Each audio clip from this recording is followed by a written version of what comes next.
તે આગળ વધારવામાં આવશે। છેલ્લા 11 મહિનાની પણ વાત કરીશું। ગુનાખોરી કેટલી વધી છે, આંકડો ક્યાં પહોંચ્યો છે, છેલ્લા 11 મહિનાનો અમદાવાદનો રિપોર્ટ શું કહે છે એ જાણવા જેવું છે અને એને કેટલી લગતી વિગતો મેં આપને સ્ક્રીન પર બતાવી રહ્યા છે। છેલ્લા 11 મહિનાની ગુનાખોરી જુઓ। હત્યા થઈ છે 73, કુલ 73 હત્યા છેલ્લા 11 મહિનામાં થઈ છે। 2024ની આપણે આ જ વર્ષની વાત કરીએ અને હત્યાની કોશિશ કરવામાં આવી હોય તો ખંડણી, ધાક, ધમકી જેવા કેસ થયા હોય અને હત્યા સુધીની વાત પહોંચી ગઈ હોય ને પણ સદનસીબે વ્યક્તિ બચી જાય તો આ પ્રકારની 74 જેવી ઘટનાઓ છે। લૂંટફાટ, ધાડ મારવી, આ પ્રકારની ઘટનાઓ જે બની છે તે 96 ઘટનાઓ બની છે।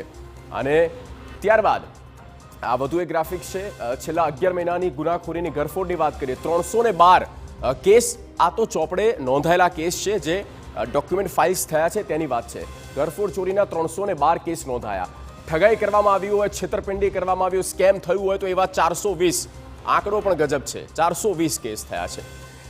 એટ્રોસિટીના ગુનાની વાત કરીએ, 125 કેસ થયા છે। એટ્રોસિટી પણ આપ સમજો છો। અને ત્યારબાદ સાયબર ક્રાઇમના જે ગુના નોંધાયા છે, ડિજિટલ અરેસ્ટથી લઈને ડિજિટલ ક્રાઇમ જે થઈ રહ્યું છે તેવા 251 કેસ છે। આ આંકડો છેલ્લા 11 મહિનાનો છે અમદાવાદનો। તો અમદાવાદમાં છેલ્લા 11 મહિનાના જે આ આંકડા આવ્યા છે તે ખરેખર ચોંકાવનારા